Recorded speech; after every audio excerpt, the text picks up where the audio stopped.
Hey guys, I am back today with another video, but also with a GOTH TALK. Excuse my hair, I'm gonna fix it after I do my makeup. Let me just get it out of my face for now.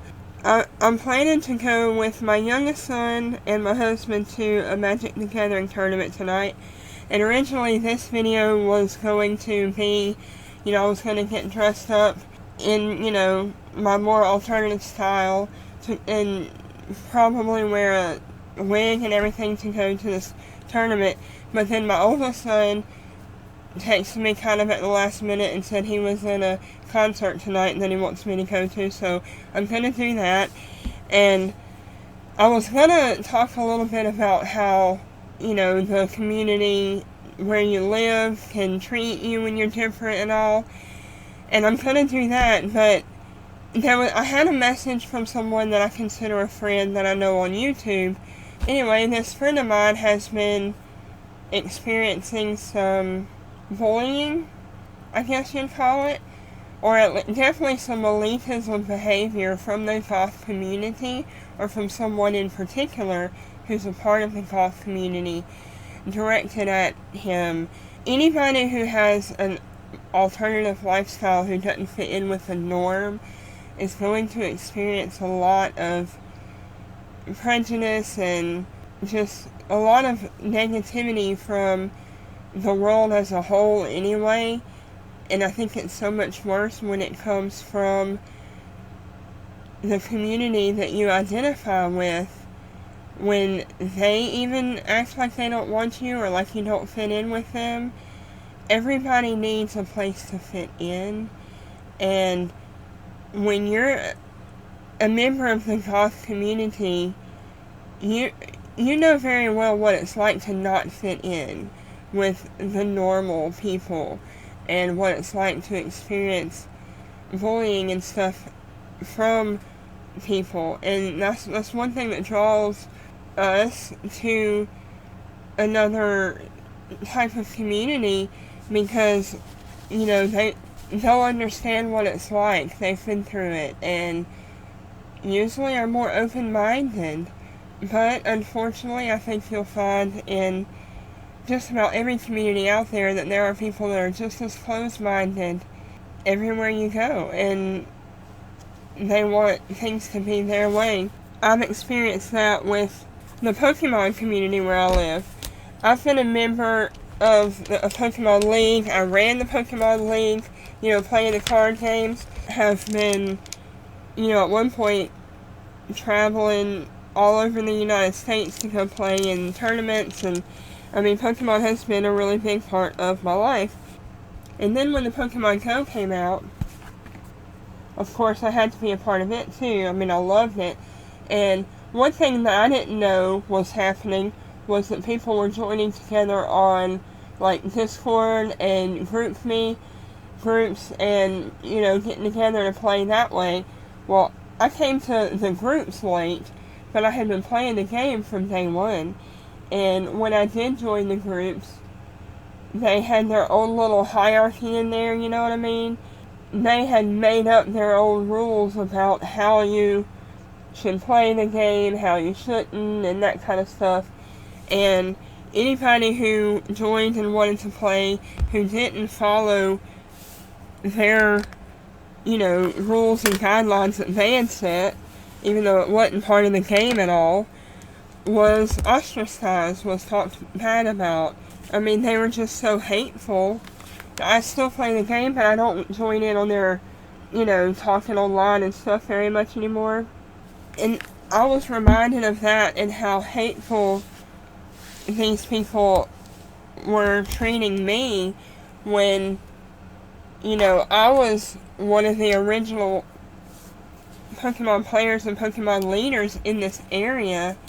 If anyone had a right to be like, hey, you're coming in and doing this all wrong, it would have been me, honestly, because people don't need to treat each other badly. Let's just put it like that. Especially someone who is into the same things you are. What gives you the right to judge them and to tell them they don't fit in or that they're not doing it right when I don't care if they're new to it, if they're old old to it, whatever, you don't have the right to treat someone like that. I am a licensed psychotherapist, and so studying human behavior is something that I've done for a really long time, and I can explain why I think someone acts like this, but it doesn't excuse it. But it's like this. Cycles of abuse are usually handed down from generation to generation, and each new generation, of course, says they want to do different, they want to be different from their parents, their father, whoever abused them, or maybe it's alcohol abuse, or maybe it's whatever, being poor, and you want to break that cycle of poverty. I think every generation says they want to be different than the one before, but yet they end up falling into the same patterns over and over again, and it's because that's what they know. Even though you might want to be different from, say, your father if he's the one who abused you or whatever, and you don't want to grow up and be abusive to your own kids, you want to break that cycle, and you might try to do things completely different from how he did, but yet that's still all you know, and it's what you're going to default to because you don't know any better. Even when you say, okay, I'm not ever going to hit my child, because maybe you were hit. So you don't hit yours, or you don't hit your spouse or whatever, but there's probably so many other things you're doing emotionally and that kind of thing that are just as bad, just as abusive as what was done to you. So again, even when you think you're trying to be better and you think you're doing better, a lot of times you're not, because you haven't been taught any better. And I think that is what happened with my friend and the person who bullied my friend, and I'm not going to name any names because he didn't, so, he didn't want to make it public as far as calling this person out, so I'm going to just talk in generalities as well, but especially someone who talks about the elitism in the goth community and that kind of thing, and calling other people out for being an elitist and all. Pot calling the kettle black, I mean, come on now, you're doing the same damn thing, and you're not fooling anybody. I mean, stop being stuck in your glory days of high school and grow the hell up. So what I've got to say to anyone either wanting to join the goth community or any of the alternative subcultures, there are still going to be people that will treat you like that. It's inevitable, it's part of human nature, and it's a reflection on them, it's not a reflection on you. Please don't join this community, for example, and have one run-in with somebody like that, and then, let that sink you further into a depression, or want to harm yourself, or make you want to leave the subculture, because I promise we're not all like that. And most of the people that I know will welcome you with open arms, will welcome your differences, even if you don't fit in with other people within this subculture. That's kind of the whole point of not fitting in elsewhere, and, finally finding people that you can fit in with, or that you can at least be accepted for who you are. And I think the big problem is a lot of people think you have to be a certain way to fit in with this community or with this subculture, that you have to look a certain way, act a certain way, listen to a certain music. And yes, all of that is kind of part of being goth, but there are so many variations, and just people in general are different, and you can't expect everyone to be the same all the time, even within certain subcultures. Fine, yeah, I mean, goth is defined by certain things, and just because someone might not fit exactly your viewpoint of what goth should be, doesn't mean that you get to ostracize them and tell them that they don't belong, and treat them exactly the way that you know good and well you yourself don't want to be treated. And you wouldn't put up with someone treating you that way. Why are you doing it to someone else? Now, like I said, funnily enough, I was going to kind of talk about this anyway before, before I found out about, how my friend had been treated and what he had to endure.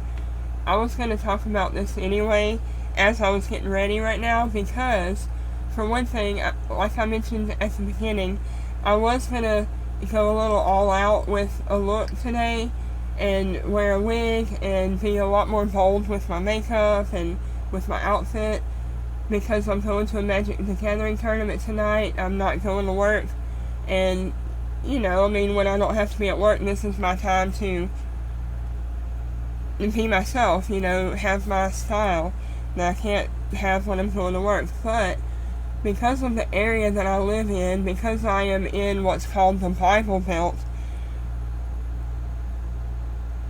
part of, the whole not fitting in and being ostracized and everything is a really big thing around here. And I'm going to my oldest son's concert before I go to the tournament, and my ex-husband is going to be there, and he already, alright, so he's used to be a Southern Baptist preacher, and so, yeah, anyone who knows me now, knows me today, thinks it's very strange that I was once, a preacher's wife and everything, and I was, and that's still part of me. My religion or my beliefs are still a part of me, but I was, that community, that whole, all of those people treated me so badly when I was going through my divorce. Of course, it was all my fault, and I should have done something to make my husband happy, whatever kind of bullshit you want to throw my way. What none of them were wanting to believe or understand was that he was extremely abusive, and I had to deal with that for 12 years. And believe me, I tried everything that I could to get the abuse to stop and to have a happy household. And it's just the type of person that he is. And he's abusive, he's controlling, and of course nothing is ever good enough to please him. And he's the type of person where he needs to feel powerful by keeping someone else subjugated. And I was not allowed to be myself, to have my own interests, anything that didn't line up with what he thought that I should be interested in or should look like, whatever. Anything weird, anything alternative was not okay. It was an embarrassment to him, and so, I was not allowed to be me for a really long time, at least not in public. And then getting out of that marriage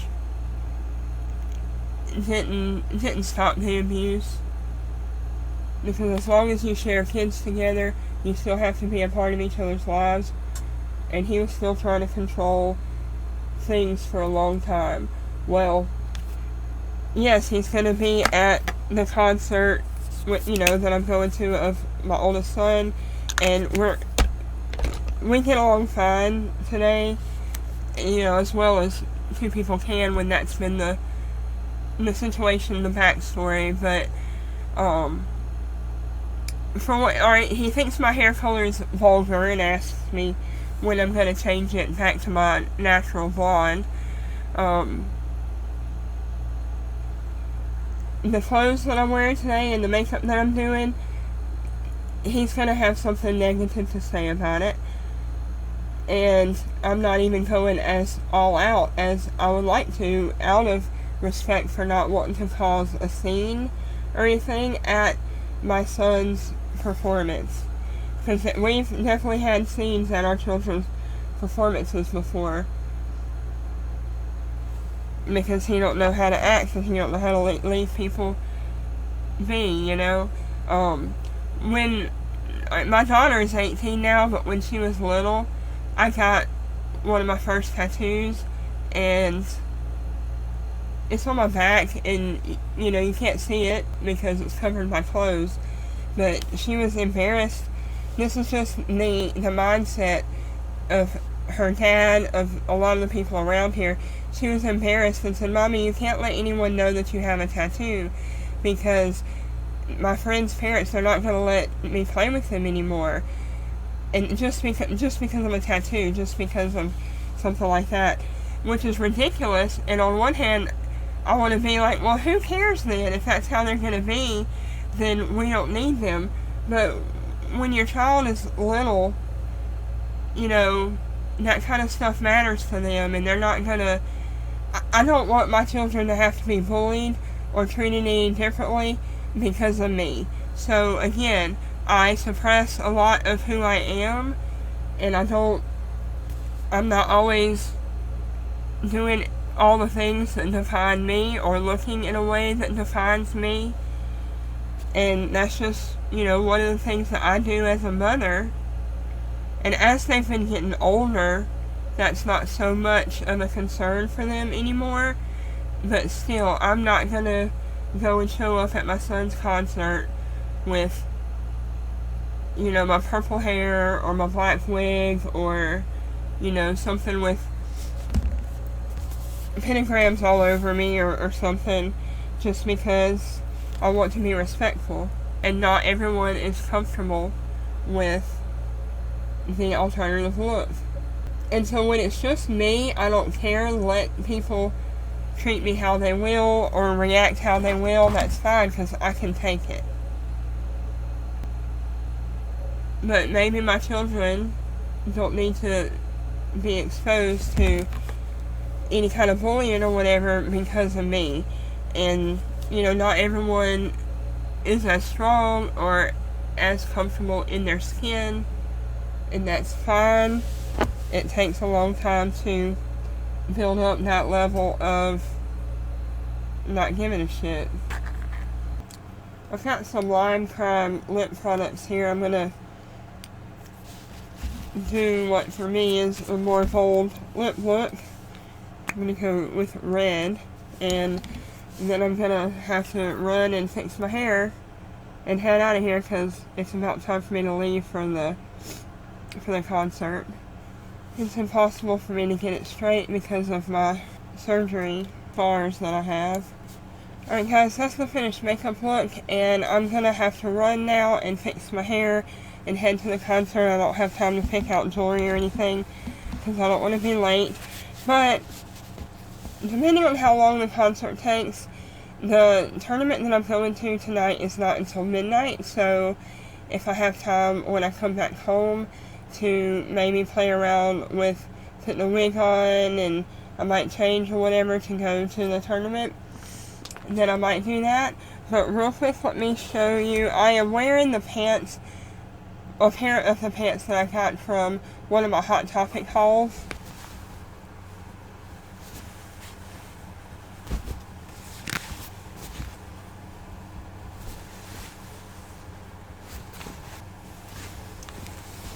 And since I live in the south and the temperature is starting to warm up, I wanted to wear these while I still could this year because it's going to be way too hot for them before long. So, alright, I'm going to go fix my hair and get ready to go. Thank you for sticking with me this long, and I will hopefully try to film some more tonight. And yeah, I'll see you in the next video. Thank you for watching.